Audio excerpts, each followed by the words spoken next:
de la crypto-monnaie, mais tout ce que moi je vais vous dire, c'est pour vous dire que nous le voulons ou pas, c'est la crypto-monnaie. Que nous le voulons ou pas, c'est la monnaie électronique. Que nous le voulons ou pas, nous devrons l'adopter. Que nous le voulons ou pas, pour notre propre survie, chacun de nous doit bosser durement pour comprendre la crypto-monnaie et comprendre la blockchain. Maintenant, quand on parle de la blockchain, moi je n'ai pas utilisé peut-être des termes pour s'embrouiller, puisque moi-même je ne comprends pas bien la blockchain.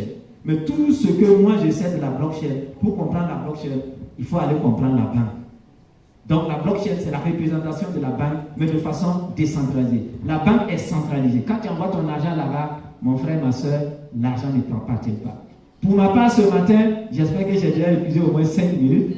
Pour ma part, ce matin, on me dit de parler de ce qu'on appelle, comment on appelle ça, accès au marché mondial. Quel enjeu pour l'Afrique à l'aide du e-commerce et de la monnaie numérique. C'est bien fait pour nous. Parce que voilà des individus comme nous qui vivons, nous qui sommes nés, nous n'avons pas ce courage, ou bien nous ne voulons pas prendre le risque de rentrer dans ce qu'on appelle le brainstorming.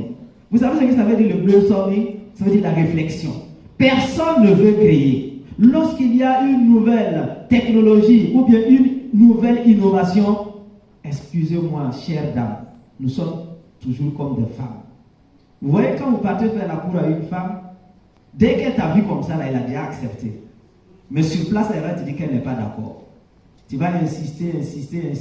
C'est après 6 mois ou après une année, elle va te dire, oh, comme tu insistes là, on va essayer pour voir. Et les Africains sont comme des femmes. Quand quelque chose apparaît, quand tu dis à un Africain que voilà quelque chose de nouveau qui vient d'apparaître, on doit s'y intéresser. Les Africains disent que non, que ce n'est pas possible. Nous, on n'est pas dedans. C'est rentré ici, patati, patata. Et finalement, il va se retrouver dedans.